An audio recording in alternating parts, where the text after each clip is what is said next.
औज़ुबिल्लाहि मिनश्शैतानिर्रजीम। बिस्मिल्लाहिर्रहमानिर्रहीम।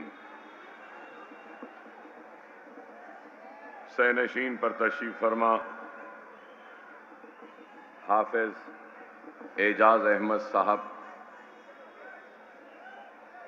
मजलिस इत्तेहाद अल मुस्लिमीन के उम्मीदवार जनाब अतीक अहमद खां साहब, मेरे साथी रुकने असम्बली जनाब अहमद बलाला साहब, महमूद हुसैन इंजीनियर साहब, हाजी अब्दुल हमीद साहब, फैसल साहब, तफसीर साहब और मजलिस इत्तेहाद अल मुस्लिमीन के उम्मीदवार अतीक अहमद खां साहब के हक़ में दस्तबरदार होने वाले शेख महबूब साहब,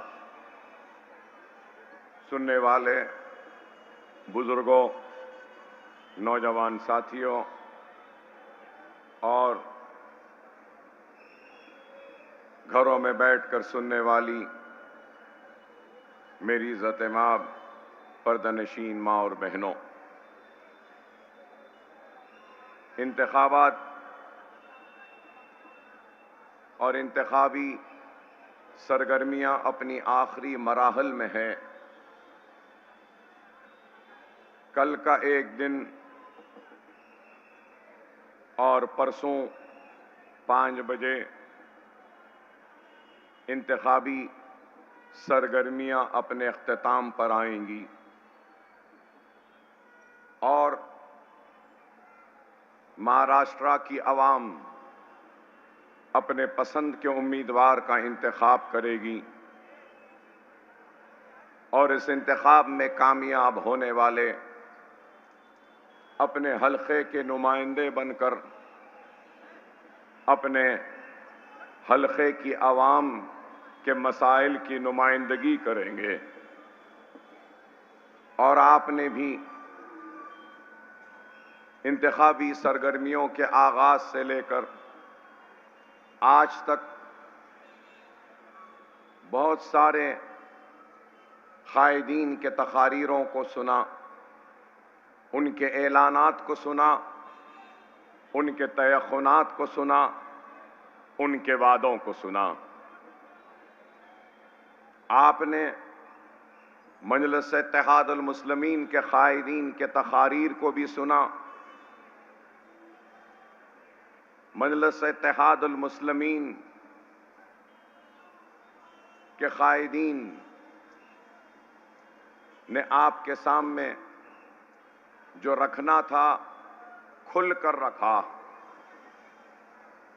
और ये बात भी एक हकीकत है कि 15 साल पहले भी इस इलाके में ऐसा ही धुआं था जो आज है। 15 साल पहले भी ऐसी ही बदबू थी जैसी आज है।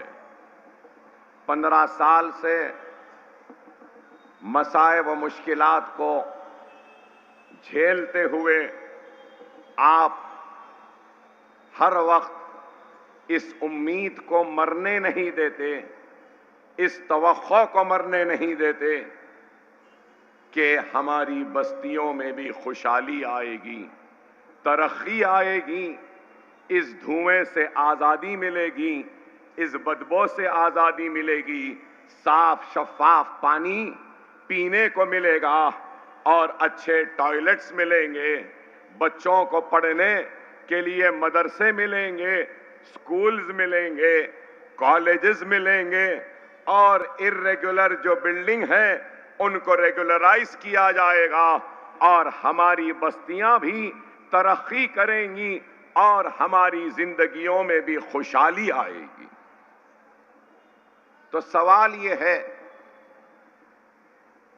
कि क्या आपकी उम्मीद, आपकी तवक्को पर 15 साल से जो आपके दरमियान में है, क्या उन्होंने इन धुओं को कम करने की कोई कोशिश की? इस पोल्यूशन का खात्मा करने की कोई मंसूबाबंदी की?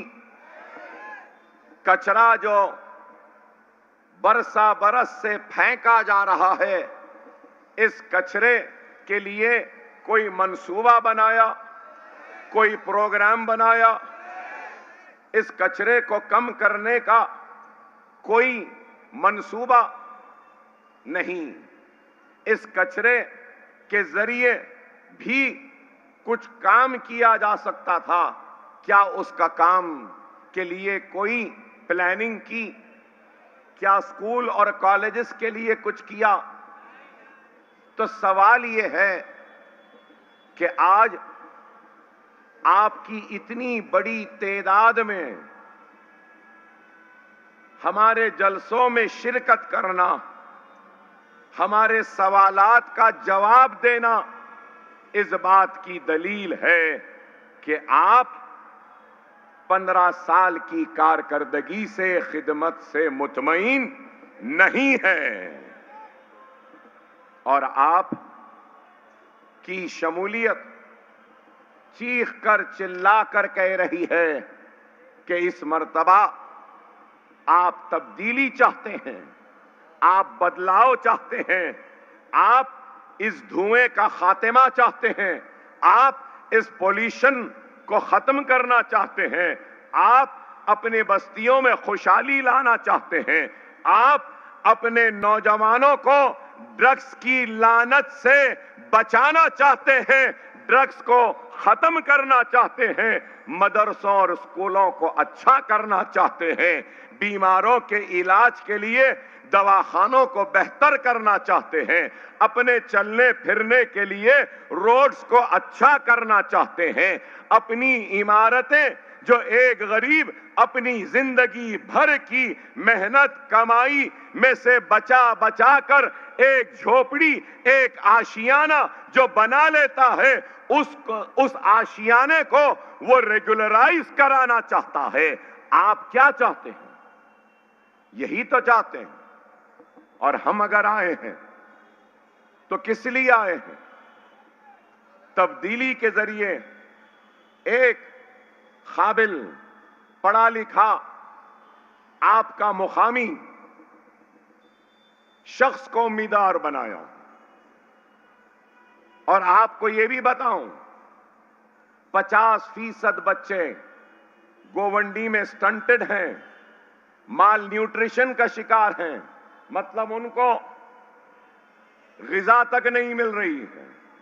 हद तो ये हो गई कि रहने को घर नहीं, सांस लेने के लिए ताजी हवा नहीं, खाने के लिए अनाज नहीं, और जब जरूरत के लिए जाना चाहता हूं तो जरूरत के लिए टॉयलेट्स भी दस्तयाब नहीं।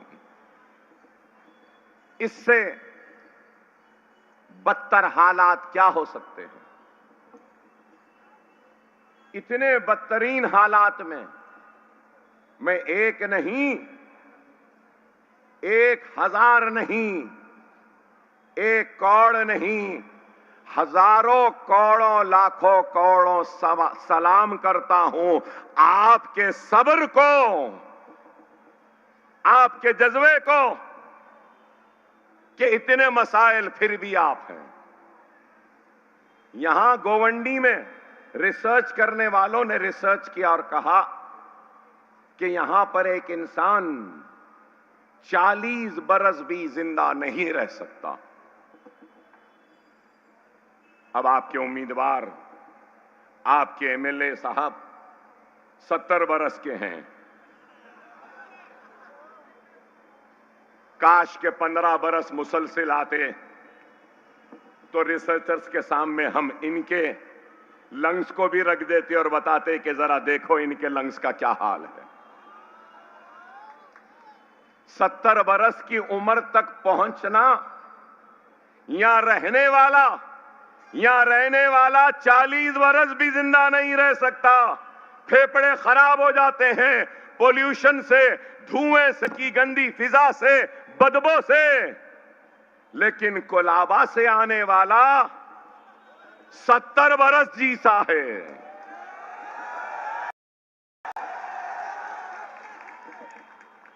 अब इनको अब हमारे ऊपर मुसल्लत ना करो। सही है ना? सही है ना? हम तब्दीली चाहिए।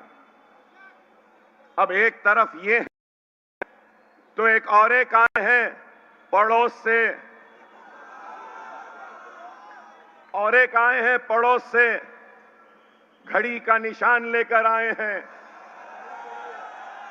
खुद तो तीसरी बात क्या कहेंगे? नहीं, तकसीम नहीं होना, और अगर 1, 2, 3 में बटेंगे तो वो जीत जाएंगे। समझ में नहीं आता भाई मुझे, इस इलेक्शन में बटेंगे कटेंगे बहुत चल रहा है। मुझे समझ में नहीं आता है कि कौन बांट रहा है, कौन बट रहा है, कौन काट रहा है, कौन कट रहा है, ये नहीं बोलते। अरे मेरे भाई, अगर किसी के दिल में, किसी के जहन में अगर ये सवाल है कि अगर तकसीम होगी तो कोई और आ जाएगा, तो उन सबसे कह रहा हूं, तकसीम न करें, पतंग के निशान पर बटन दबाएं, मजलिस को कामयाब करें और अपने उम्मीदवार को भेज दें। 1 नहीं, 2 नहीं, 3 मर्तबा आपने मौका दिया ना, दिया ना। वीडियो चलाए, 10 साल पहले अकबर साहब ऐसा बोले, देखो बोल रहे हैं। हां, 10 साल पहले जो बोला वो जब सही था, अब जो कह रहा हूं आज के हिसाब से ये सही है। जब तुम बाल ठाकरे से लड़ते थे, जब तुम शिवसेना से लड़ते थे, जब तुम मुंबई के फिसादात में आगे बढ़ते थे, जब तुम हमारे साथी बनते थे, लेकिन अफसोस कि आज तुम जिस बाल ठाकरे से जब लड़े थे, आज उसी बाल ठाकरे के साथ हाथ मिलाकर खड़े हो। यही शिकवा है, यही शिकायत है।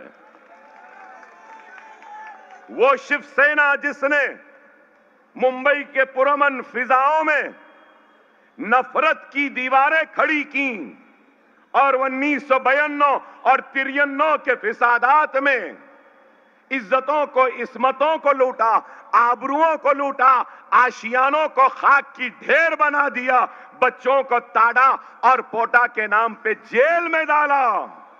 900 हिंदुस्तानी, करीब 900 हिंदुस्तानी मरे थे 92 और 93 के फिसादात में।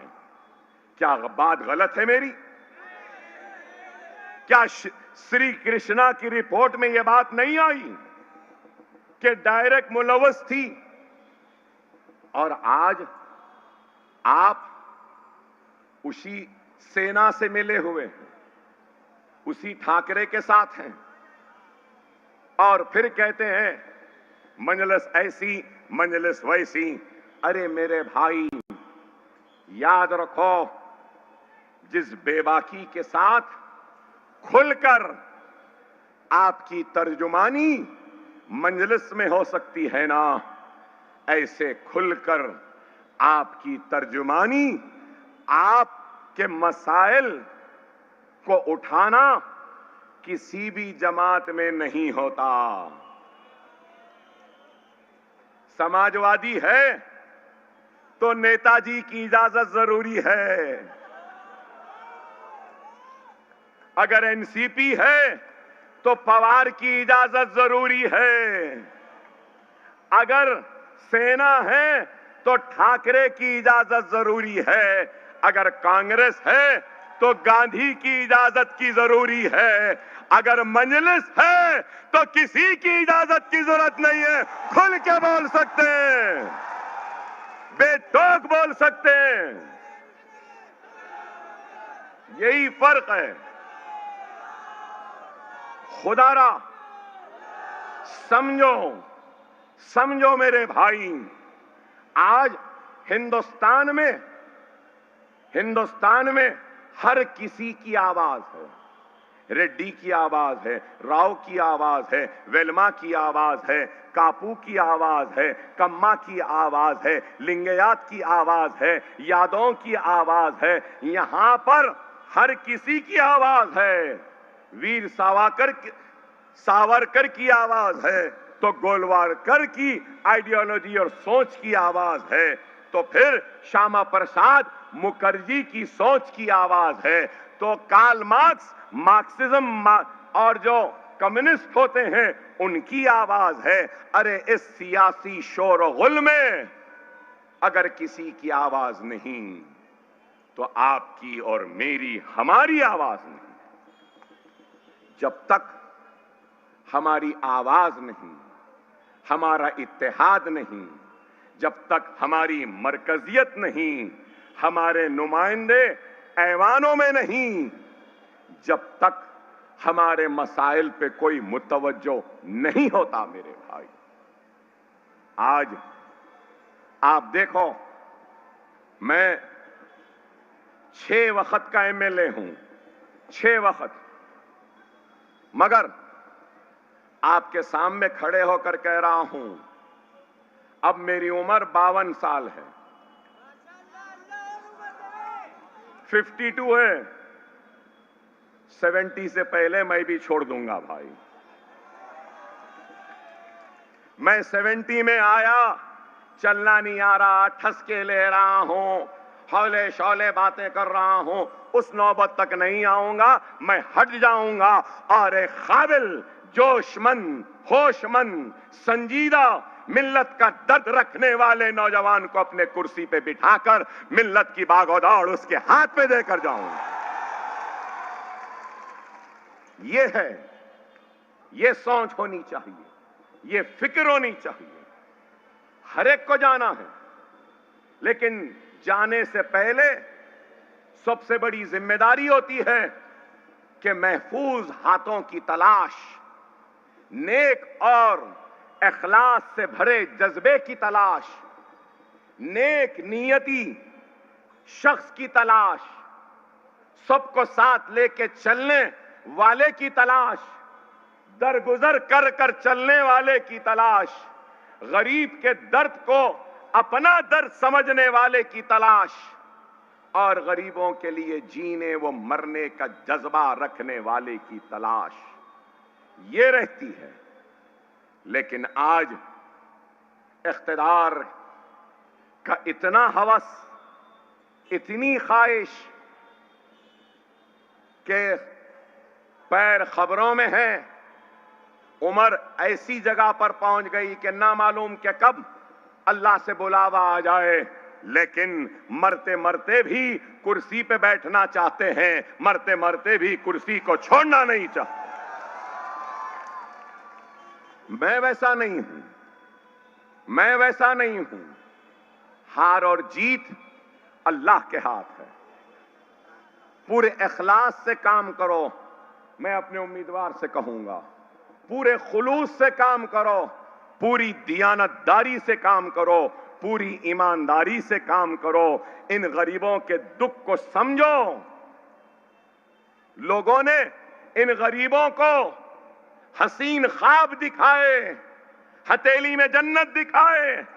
अरे ये लोग आसमान के तारे नहीं चाहते, इस सरजमीन शिवाजी नगर को जन्नत बनाना नहीं चाहते। ये लोग क्या चाहते हैं? इस गंदी बो से छुटकारा, ड्रग्स से छुटकारा, अच्छा पानी, अच्छे स्कूल, अच्छा मदरसा, अच्छे दवाखाने, बच्चों को खेलने कूदने के मौके और तालीम याफ्ता होने के बाद में उनको अच्छी नौकरियां।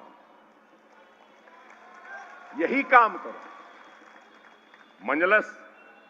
मजलिस हुकूमत से लड़ती है जरूर, अरे ये है ना, ये पूरे, मैं नाम नहीं लूंगा, कांग्रेस में समाजवादी सब हैं, एमएलएस भी हैं। अरे आज तेलंगाना असेंबली में मजलिस के 7 एमएलएस हैं। हमारा बजट क्या है मालूम आपको? माइनॉरिटीज का 3003 करोड़। मैं जब पहले एमएलए बना, जब 5 करोड़ था, 6 करोड़ था, जब फ्लोर लीडर बना आंध्र प्रदेश असेंबली में, जब तेलंगाना नहीं बना था, आंध्रा टूटा नहीं था, एक था। तो जब 26 करोड़ का माइनॉरिटीज का बजट आया, कितना? 26 करोड़ 2004 में, तो मैं बहुत खुश हुआ कि चलो 26 करोड़ मुसलमानों के लिए लाने में मैं कामयाब हुआ, माइनॉरिटीज के लिए मैं बहुत खुश हुआ, आपको मालूम। और उसके बाद लड़ता रहा। मैं कहना चाहता हूं हमारे उम्मीदवार को, हमारे पास प्री मैट्रिक स्कॉलरशिप थी 2004 में 50 रुपये, 100 रुपये, 200 रुपये, प्री मैट्रिक, पोस्ट मैट्रिक और प्रोफेशनल कोर्स की 50, 100, 200। मैं असेंबली में ठहर कर लड़ने के बाद में सैचुरेशन तक, सैचुरेशन मतलब जितने भी दरखास्तें आएंगी उन सबको स्कॉलरशिप मिलेगी, pre matric, post matric, professional scholarship भी। जितनी एससी को, एसटी को, बीसी को, उतनी ही स्कॉलरशिप मुसलमान बच्चों को हमारे रियासत में। और आज मालूम आपको, आज आंध्रा अलग हो गया, तेलंगाना बन गया, मगर जो हमारी लड़ाई थी ना, हमारा डर, हमारा खौफ इतना है कि आंध्रा में मालूम है कि अगर अक़लियतों के साथ, मुसलमानों के साथ नाइंसाफी होगी तो मजलिस है, अकबर ओवैसी है, ये लोग आ जाएंगे और गड़बड़ करेंगे। इसलिए आपको सुनकर हैरत होगी कि आंध्रा में माइनॉरिटीज का बजट कितना है मालूम? 3 दिन पहले वहां का बजट सेशन हुआ। आंध्र प्रदेश में माइनॉरिटीज का बजट 4004 करोड़, तेलंगाना में 3003 करोड़, दोनों को मिला लो तो 7000 करोड़। और महाराष्ट्र में 1,44,00,000 मुसलमान हैं और यहां का बजट 900 चिल्लर, ऐलान हुआ 300 चिल्लर जारी हुए। तो हमारे 70 बरस के एमएलए साहब क्या कर रहे थे भाई? इतना तजुर्बा है ना। हमारे पास बच्चों को कितनी स्कॉलरशिप मिली मालूम? 10 साल में 28 लाख मुसलमान बच्चों को स्कॉलरशिप मिली है। डॉक्टर बनना है, नीट निकाल लो, काउंसलिंग में चले जाओ, अलॉटमेंट लेटर लेके चले जाओ, हुकूमत फीस भेजती है, 5 बरस तक डॉक्टर बन के निकल जाते हैं। इंजीनियर बनना है तो वही, एमबीए बनना है तो वही, एमसीए बनना है तो वही, सबके लिए है। क्या यहां है? हमारे पास और एक है मालूम आपको? अगर आप बीकॉम कर लिए, अब आप बीई कर लिए, बैचलर्स ऑफ इंजीनियरिंग, अगर आप मास्टर्स करना चाहते हैं, अमेरिका, यूके, न्यूजीलैंड, ऑस्ट्रेलिया, कहीं पर भी आप एप्लीकेशन डालिए, वहां आपका सिलेक्शन हो गया, अलॉटमेंट का लेटर आ गया, आप वहां का आइल्स और सैट का एग्जाम क्लियर कर लो, अलॉटमेंट लेटर ले लो और आपका 70%, 80% है तो हर साल 200 मुसलमान बच्चों को हमारी तेलंगाना की हुकूमत 20 लाख रुपए देती है, प्लेन का टिकट, हॉस्टल का फीस, जाओ अमेरिका में पढ़ो, लंदन में पढ़ो, ऑस्ट्रेलिया में पढ़ो। 3000 बच्चे अब तक चले गए। क्या यहां पर ऐसा है? कुछ है? तो आज अगर यह तीख आ जाएगा तो अकबरुद्दीन ओवैसी अपनी आगोश में रखकर इसको तरबियत देगा और इसको सिखाएगा कि कैसे अपने हक को हासिल कर सकते हैं। यही है, यही हम चाहते हैं। मेरे भाई, समझो इन बातों को। जबानी जमा खर्च, अभी जैसे मैं माफी चाहता हूं हमारे भाई जो मुझसे पहले मेरे नाम का ऐलान कर रहे थे, माफ करना मेरे भाई, मैंने आपको कुछ अशार पढ़ने से रोका। क्यों रोका? मैं बोलूं?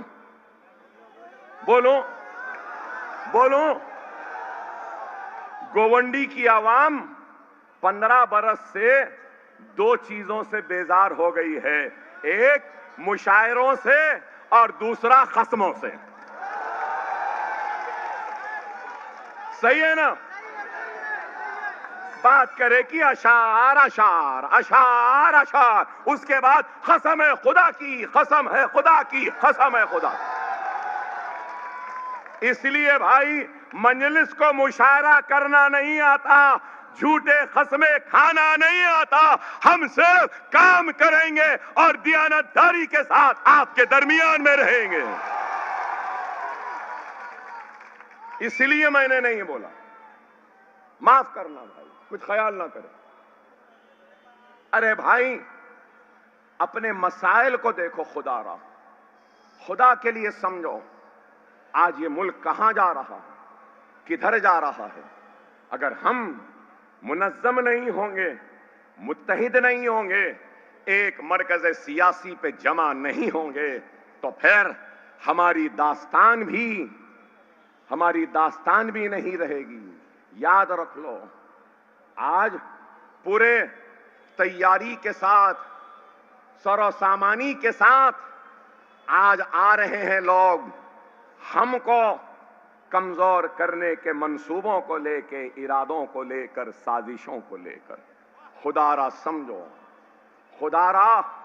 समझो वो लोग जो कभी नारा देते थे सबका साथ, सबका विकास, सबका विश्वास, आज बताओ इनके पास न सबका साथ रहा, न सबका विश्वास रहा, न सबके विकास की इनके पास कोई प्रोग्राम है, कोई मंसूबे हैं। आज बात करते हैं तो क्या? लव जिहाद, घर वापसी, बीफ बैन, हिजाब बैन, अज़ां बैन, नमाज बैन, यूसीसी, वक्फ एक्ट। अरे भाई, याद रखो, कोई हमारा नहीं है। अरे यहां बुजुर्ग बैठे हैं, जानते होंगे कि इंदिरा गांधी ने 1 नहीं, 2 नहीं, 3 नहीं, 4 कानून लाए थे, और उन कानून की वजह से सबसे ज्यादा महरूम होने वाले कोई और नहीं, मुसलमान थे। कौन सा कानून? Jagir abolition act, inam abolition act, urban land ceiling act, agricultural land ceiling act. Inam, jagir abolition, agricultural ceiling act, urban ceiling act. ये एक्ट क्यों लाया गया था? कि बड़े बड़े जमींदारों से जमीन ले लो और गरीब को तकसीम करो। सबसे ज्यादा आपको सुन के हैरत होगी कि हैदराबाद में, तेलंगाना और आंध्र प्रदेश में 11.5 लाख एकड़ मुसलमानों की इनाम और जागीर एबॉलिशन में गई, अर्बन लैंड सीलिंग और एग्रीकल्चरल लैंड सीलिंग में गई थी। क्या सही नहीं है मेरी बात? सही है या नहीं? बड़े बड़े जमींदार थे, बड़े बड़े इनामदार थे, बड़े बड़े जागीरदार थे, जमीन चले गई और अपने जमीन को छोड़कर, अपने गांव को छोड़कर रोजी रोटी की तलाश में कोई मुंबई चला गया, कोई दिल्ली चला गया, कोई कलकत्ता चला गया और आज तबाह बर्बाद हुए।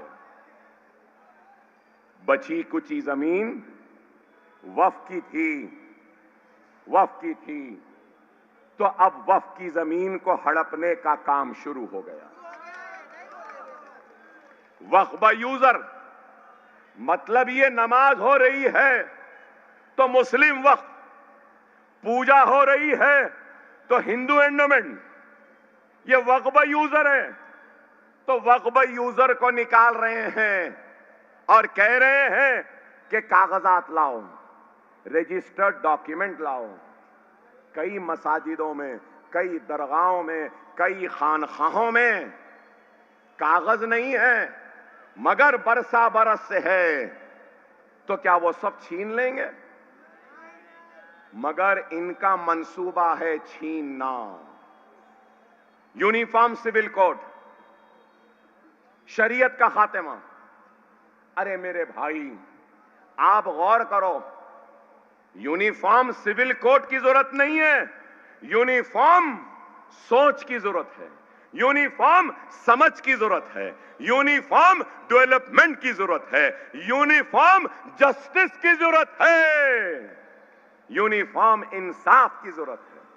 सही है या नहीं? एंडोमेंट के लिए अलग कानून, वक्फ के लिए अलग कानून, तो यूनिफॉर्मिटी कहां रही मेरे भाई बताओ? फिर ट्राइबल के लिए यूनिफॉर्म सिविल कोड में वो नहीं आएंगे। आप गौर करो, क्या है, आज हजारों बच्चे, मुस्लिम बच्चे जेलों में कैद हैं, सजा भुगत रहे हैं, कोई पुरसाने हाल नहीं।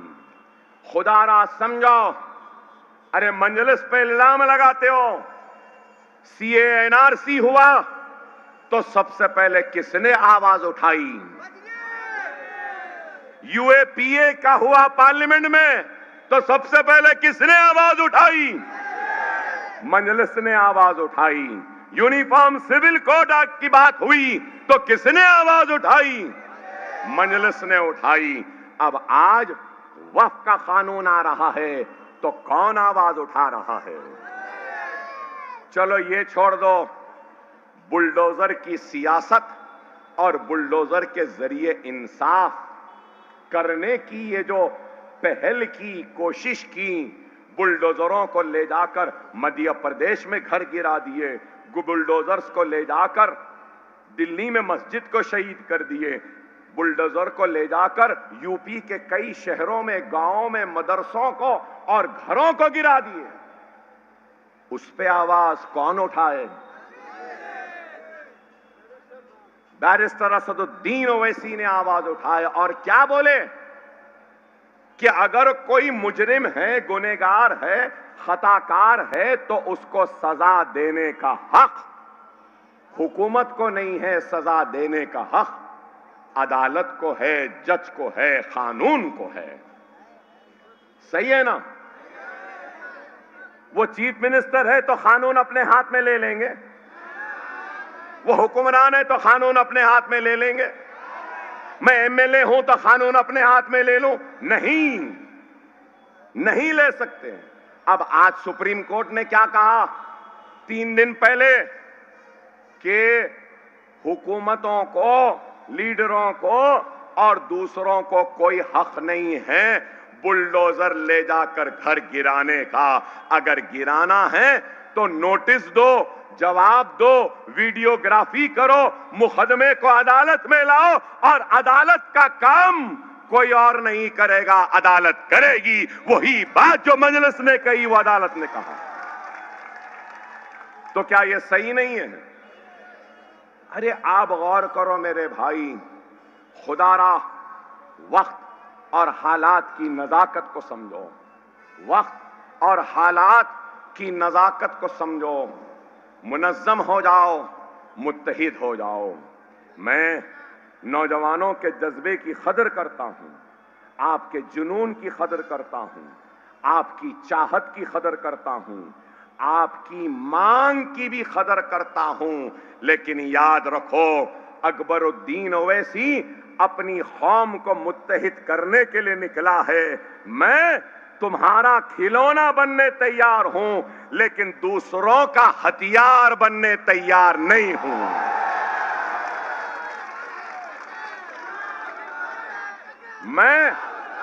मैं अपनी मुंतशिर कौम को मुत्तहिद करने निकला हूं, मेरी दुश्मन कौम को मुत्तहिद करने के लिए नहीं निकला हूं। समझो मेरी बात को। जज्बाती तकरीर करना और जज्बाती बातें करना, अल्फाज में बहा देना, ये बहुत छोटा काम है।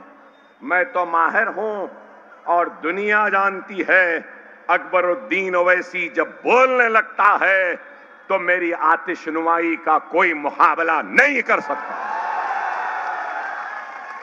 और मैं किसी से डरने व घबराने वाले का नाम अकबर ओवैसी नहीं है। अकबर ओवैसी पे 3 गोलियां 70 मरतबा चाकू तलवार कुड़ाड़ियों से मारा गया, लेकिन फिर भी क्या ये आवाज में, इस गर्ज में कोई कमी है? 1 नहीं, 2 नहीं, 3 नहीं, 4 5 मरतबा 40 दिन तक जेल में रहा, लेकिन टूटा नहीं, कमजोर नहीं हुआ। सोने को बिस्तर नहीं देते थे, लेकिन फिर भी अच्छा था। खाना नहीं दिए। अरे जब जेल में गया तो जेलर ने कहा, अकबर साहब हाउ आर यू? मैंने कहा I am perfect and fine. और उसके बाद जब जेल में गया तो एक चादर, एक तकिया दे दिए। रात भर जगाए थे, नींद आ रही थी, बिछाया जमीन पे, तकिया लिया, सो गया, मस्त सो गया। शाम तक सोता रहा। जेलर पूरे आ गए, आके ठहर के बोले, आर यू ओके? आप अच्छे हैं? मैंने कहा हाँ अच्छा हूं। ओवैसी साहब, पूरा हिंदुस्तान हिला हुआ है, आप जेल में हैं और इतनी इत्मीनान से सो रहे हैं। मैंने कहा देखो भाई, नींद के मामले में भी मैं कॉम्प्रोमाइज नहीं करता। तुम कांटों पे सुलाओ, सो जाऊंगा, तुम बिस्तर पे सुलाओ, सो जाऊंगा, लेकिन अपनी कौम को कभी कांटों पे सोने नहीं दूंगा, अपनी कौम को किसी से दबने नहीं दूंगा, अपनी कौम को किसी से घबराने नहीं दूंगा। आज हम अपनी तकरीर के जरिए अपने दर्द को बयान करते हैं, अपने कर्ब को बयान करते हैं, अपने दर्द को आपके जरिए हम इख्तिदार पे बैठे वालों तक पहुंचाने का काम कर रहे हैं। हम अपनी नाइंसाफी को बयान कर रहे हैं। हम इंतखाबात के जरिए जमहूरियत को मजबूत कर रहे हैं, और जमहूरियत को मजबूत करेंगे दायरे दस्तूर में रहकर काम करेंगे, इसलिए कि ये मुल्क हिंदू का भी है, ये मुल्क मुसलमान का भी है, ये मुल्क ईसाई का भी है, ये मुल्क पारसी का भी है, ये मुल्क दलित का भी है, ये मुल्क बैकवर्ड क्लास का भी है, ये मुल्क उसका भी है जो भगवान को नहीं मानता, अल्लाह को नहीं मानता, गॉड को नहीं मानता। मैं अपनी तकरीर के जरिए अपने दर्द को बांट रहा हूं, तो उसके साथ ही साथ इस मन से अपील करता हूं हिंदुओं को, दलितों को, बैकवर्ड क्लास को, मराठों को, क्षत्रिया को, राजपूतों को, सबको अपील करता हूं इन मुसलमानों के साथ कि आप खुदा के लिए नफरतों की बात करने वालों के बातों में ना आओ, इस मुल्क को कमजोर होने ना दो। हम सब एक हैं, और जब तक हम एक हैं तो हम ताकतवर हैं, और कोई माने या ना माने मगर मेरी नजरें, मेरी आंखें देख रही हैं कि हिंदुस्तान का हिंदू, मुसलमान, सिख, ईसाई, दलित, ओबीसी मिलकर इस मुल्क को बहुत जल्द सुपर पावर बनाएगा, अमेरिका से ज्यादा ताकतवर, चाइना से ज्यादा ताकतवर बनाएगा।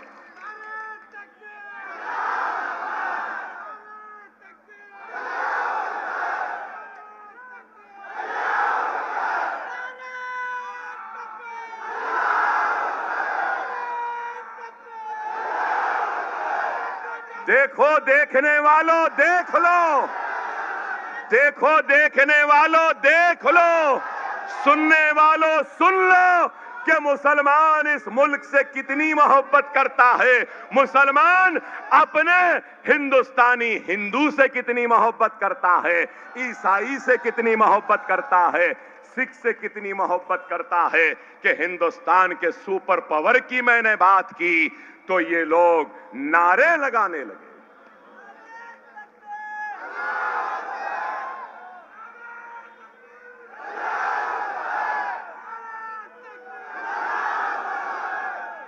हिंदुस्तान के आज के वजीर आजम और गुजरात के कल के चाय वाले इस मुल्क को बांटो नहीं, इस मुल्क को कमजोर न करो, इस मुल्क के लोगों को एक आंख से देखो, मजहब के चश्मे पहनकर न देखो, इनके दुख को देखो, इनकी तकलीफ को देखो। हिंदुस्तान के हिंदू, मुस्लिम, सिख, ईसाई सबका सबसे बड़ा मसला है तो बेरोजगारी का। प्राइम मिनिस्टर इस पे बात करो। हिंदू, मुस्लिम, सिख, ईसाई और सब हिंदुस्तानी का सबसे बड़ा मसला है तो महंगाई का, इस पे बात करो। हिंदू, मुस्लिम, सिख, ईसाई सबका बड़ा मसला है किसानों की खुदकशी, इस पे बात करो। हिंदुस्तान के हिंदू, मुस्लिम, सिख, ईसाई सबका अगर कोई मसला है तो हिंदुस्तान की इकोनॉमी को उठाने का, डॉलर जो बढ़ रहा है इसको काबू में लाने का, रुपये की गिरती हुई कदर को उठाने का है। क्या गलत है? हिंदू, मुस्लिम, सिख, ईसाई का सबका मसला पानी का है। हिंदू, मुस्लिम, सिख, ईसाई का, गोवंडी के हिंदू, मुस्लिम, सिख, ईसाई का मसला ये गंदी बदबू है। हिंदू, मुस्लिम, सिख, ईसाई, गोवंडी के लोगों का सबसे बड़ा मसला ये बदबू है, ड्रग्स है, पीने का पानी है, कचरा है। इस पे बात करो। खुदारा समझो, ये लोग मुल्क को तरक्की नहीं दे रहे हैं, ये लोग मुल्क को बांट रहे हैं, मुल्क को बांट रहे हैं और हम इस मुल्क को जोड़ने का काम कर रहे हैं। क्या इतनी तकरीर में कोई नफरत की बात थी? कोई भड़काऊ की बात थी? मगर फिर भी चलाते। अकबर ओवैसी ऐसा बोले, अकबर ओवैसी वैसा बोले, अकबर ओवैसी घड़ी देखे, अकबर ओवैसी बालियों करे, अकबर ओवैसी पसीना ऐसा पोंछे, अकबर ओवैसी ऐसा करे। अरे ऐसा हो गया कि बोलने को कुछ नहीं है, अगर कुछ है तो ओवैसी ओवैसी ओवैसी ओवैसी ओवैसी ओवैसी ओवैसी ओवैसी।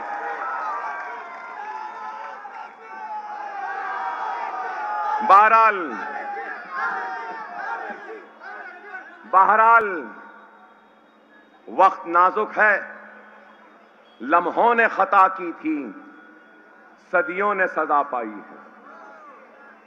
याद रख लो, अगर अब गलती करेंगे तो 15 साल जो बर्दाश्त करें ना, और 5 साल बर्दाश्त करना पड़ेगा। ना 70 वाले को, ना 70 के करीब वाले को,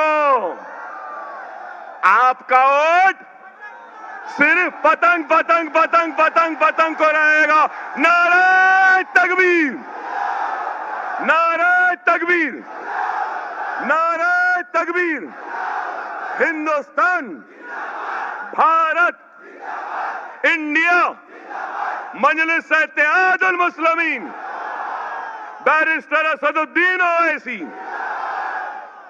20 तारीख को पतंग रहेगी। वाखिर दावा अल्हम्दुलिल्लाहि रब्बिल आलमीन।